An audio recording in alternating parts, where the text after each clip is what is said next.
Well, if you've been following the disaster that is Obamacare, train your attention not just to the federal website, but to the states. That's where some of the biggest disasters are unfolding now. And the irony is, some of the states with the least functional exchanges are states run by Democratic governors who supported Obamacare from the very beginning. Places like Oregon and Maryland and Hawaii.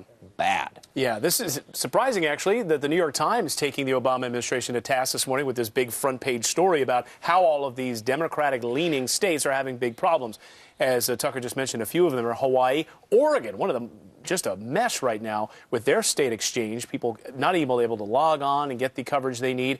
Minnesota also having problems. Massachusetts is having problems. Maryland having another round of problems. Of course, Martin O'Malley, the outgoing governor there, he was one of the first to get that website up and running. A big champion and supporter of Obamacare may, in fact, have some problems for the next Democratic governor who is running to take over in Maryland. So it could be a domino effect for governors trying to come in as Democrats in those states as well. Yeah, a lot of these states, some of them have had to revert to the old-fashioned pen and paper. They've had enrollment deadlines pushed back and pushed back. Martha Coakley in Massachusetts, Attorney General there and candidate for Democratic governor. She's a Democrat. She's saying, you know what, I'm thinking about suing CGI Financial. You remember they're the contractor in charge of the shoddy website. And that way she can kind of push the blame and say, hey, this wasn't my fault, you know, to try to dig her way out of this hole. But this, well, I mean, I think we all agree, at some point they're going to fix the website because it's a tech matter, and, right, and they can get a handle on that.